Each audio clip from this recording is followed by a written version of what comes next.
Hi, everybody. Elida Zweidler-McKay with Engaging Leadership, where we're all about helping you engage the people on your team so that they can be productive and effective, and also helping you engage the people around you, your leadership in your organization and people outside your organization, so that you can find out about new opportunities and move ahead in your career. So it's been a while since I've posted. I haven't come on and done a Facebook Live or posted a video email in a few weeks. And part of that was the holidays. But part of that was actually because there was some stuff going on in my family that I wanted to let you know about. So in the middle of December, both of my parents came down with COVID. And unfortunately, the infection was too much for my dad, and he passed away at the end of December. Um, it's been a tough few weeks working through that. And so I've gone a little quiet, but I wanted to come back today and talk with you about some things I've been thinking about as it relates to my dad and about his career. So that's what we're going to be doing today. So, and partly this came up because I was cleaning out some of his files. And while I was doing that, I came across his resume from 1982.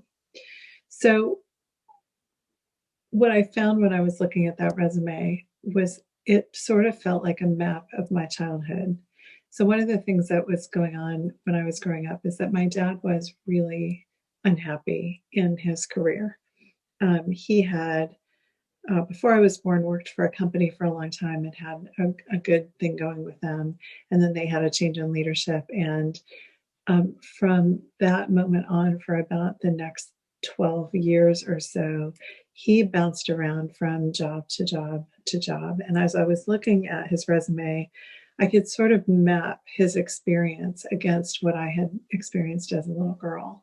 So when I was very young, sort of pre-elementary school, what I remember was a household that was full of anxiety and frustration.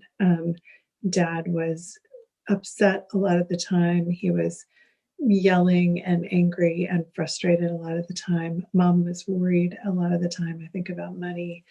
And sometimes dad would, um, drink, and then that was scary and hard. And what I saw when I looked at his resume was that that was a period where he really was kind of lost. He listed himself as a manufacturer's rep, so I imagine he was trying to go out on his own and create his own business, and it just wasn't happening the way he wanted it to. And so, what I experienced as a 3, 4, and 5 and 6 year old was the how that can affect someone as a parent when they're worried and distracted and upset about what's happening in their career. The later part of my elementary school years, he got some jobs, but again, kind of bouncing from role to role, and not really finding his place and not really finding the kind of people to work for that would appreciate him or that could work with his style. So, just looking at the resume again, it was like a year here and a year there, and just these different things that were happening. And it was so interesting to me to sort of see it laid out like that and just remember the experience that I had of my dad during those years.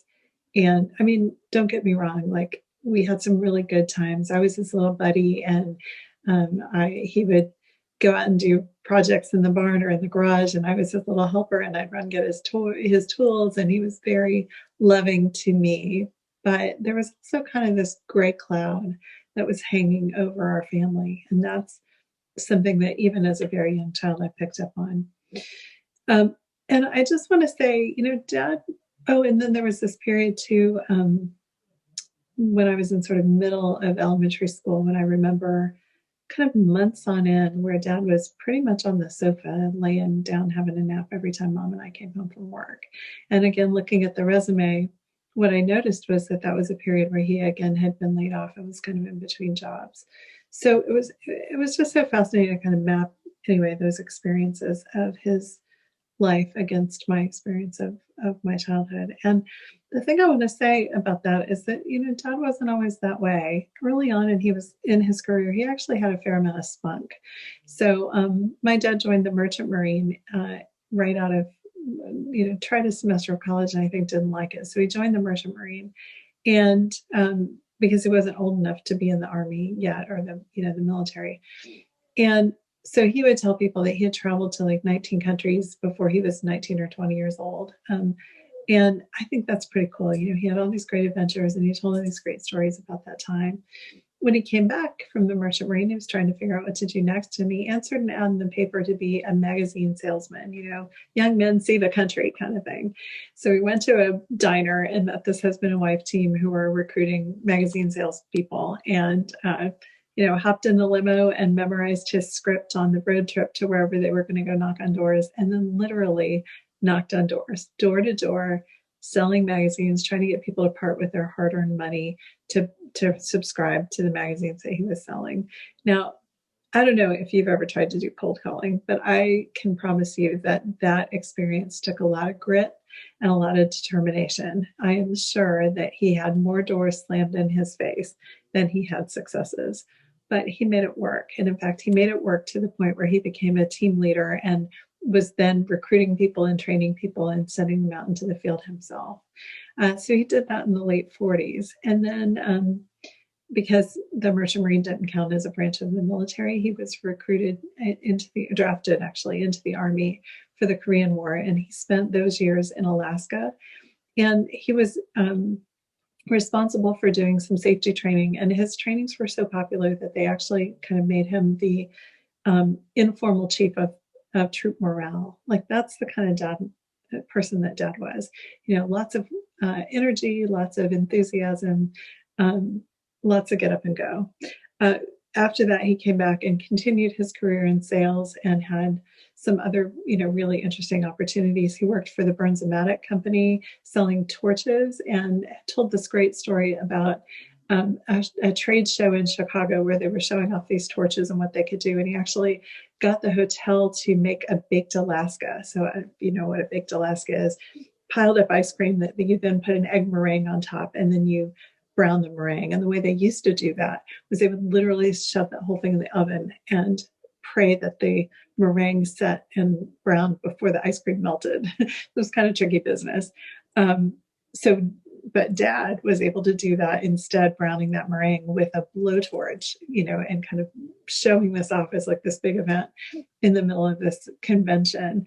As far as I know, that's one of the first uses of a torch in the kitchen. So if you know anything about kitchens now, if you've ever ordered creme brulee or something like baked Alaska or whatever, now they have these little handheld torches, but they didn't have those then. And so I think this was kind of innovative on Dad's part. I don't know for sure if it was his idea, but yeah, it just gives you a sense of his creativity. At that same conference, while he was there, he heard a ruckus outside. He went out to see what was going on. And he saw that the famous piano player Liberace was going to be performing. And so he was watching this happen. Liberace was up on a balcony. It was windy, right? Because it's Chicago. And Liberace was known for his candelabras. And what he saw was that they were having a really hard time lighting them and getting them to stay lit because of the wind. So my dad ran inside with his Burns-O-Matic torch, conned his way through the building, like, oh, I'm here, on official business, and got out to the porch where he used that torch to light the candles, turned it logo side out and said, Mr. Liberace, on behalf of Burns-O-Matic, we would like to present you with this torch so that your candles can always stay lit. Now, that was not a pre-planned event. That was a stunt that my dad came up with on the spot because he was creative and had a lot of kind of gumption, right? So, and in fact, it aired on national television and his boss saw it in whatever city he was in, a whole different, place in the country, and called him up and said, you crazy son of a, oh my goodness, I can't believe you did that. So all of that just to give you a feel for who my dad is. So the fact that by the time he was in his 40s, in the 1970s, and he was laying on his back on the couch and unable to find a good opportunity for himself and unable to kind of find his path, it's really striking. You know what I mean? Like that wasn't the story of his whole life. That was a period that he was going through. And it was really hard on him and on our family. And all that turned around. Those of you who've read my website will be familiar with this story. This part of the story, all of that turned around when my dad met Harry. So Harry was this guy young guy had bought a construction company and was looking for someone to help him out with sales because that wasn't the part that he wanted to focus on. So he took a chance and hired my dad to be his salesman. And they worked together so well that dad was able to help them, basically double their business. He came up with all these great ideas for marketing. He joined a professional association or two where he was able to move for legislation that would increase their business, but also increase the environmental and safety aspects of their work. So, really thinking strategically, really thinking creatively, and really partnering with Harry. I mean, Harry was the kind of boss who saw what was um, saw what my dad could bring to the table and saw what dad needed and really worked with him in a way that brought that out.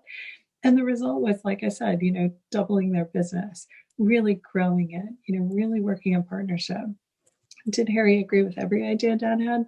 Of course not. They were in partnership, really drawing on the best of each other. And as a result, they were able to create this thing together. And Dad worked for him for years. And then even after he retired, went back and did some projects for him, and they stayed in touch. And it was just really lovely. And I had this experience when I was making the phone calls to let people know about Dad's passing. I didn't have Harry's number, and so I called the company and left a message. And Harry's son, who has taken over the business, actually sent me a text back saying, "Of course, I know who your dad was. He made this company what it is." That was pretty moving. And it was great to then be able to talk to Harry. And he said the same thing. And then I was able to let him know how much he had made a difference for my dad as well. So that was really meaningful for me. The reason I'm sharing all this with you today is because that whole story, like that whole experience of my dad's career, has been a driving force for me in doing the work that I do. I have seen firsthand, because I was on the receiving end of it, the cost to not only the person in the career who's feeling stuck and stalled and discouraged and frustrated and like they're not a good fit, but also the impact that can have on their family and on the people around them, the toll that that can take. And I've seen what's possible when somebody finds the kind of job that is the right fit for them, and when they find a boss who understands how they work and appreciates who they are and can value the way that they think and the way that they work. And I can also see the power of being that kind of boss and what it means to really be able to tap into what somebody brings, their strengths, their talents, their ideas, their abilities, and turns that into gold. Like, I've seen both sides of that equation from that experience of watching my dad and watching my dad with Harry, and it's just magic. So I've devoted my career to supporting that to happen more and more, whether that's through coaching people to find their career direction and figure out what's going to make them happy, or helping them find the kind of roles that are going to be a good fit for them, and understanding the company culture and the boss's style so that they can really find a good match, or whether it's stepping in and becoming that kind of leader themselves. All of those parts, to my mind, are about helping people have productive, happy, exciting, inspiring lives at work where it feels good to get up every day. I mean, just the sparkle in my dad's eye, the pride he felt when he was doing that work with Harry, and the pride he had even into his 90s telling those stories about his Bernzomatic days. Like, just what that feels like when somebody can be creative and be fully themselves. That's what I want everyone who has a job to experience in the world. And that's what I help people get to.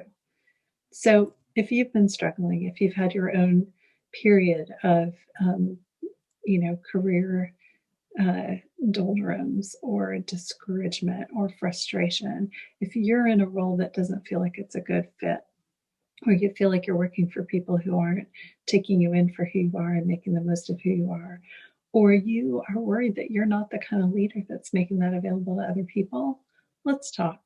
We'll get on the phone for about 45 minutes. We'll talk about your current situation and what's going on with it. We'll see where you want to go in your career and what it would look like if you were working the way you wanted to work. And if I can help you get from here to there, we'll talk about what that could look like. If I'm not the right fit, I'll put you to another coach because I also think it's really important that you find a coach that's a good fit. Either way, you're going to get massive value from the call because we're going to dig into where you are, where you want to go, and what your next steps are going to be to get there. So you can book that call with me at zmcoach.net/call, and the cost of the call is absolutely free. I do this to honor my dad. I do this to honor my mission.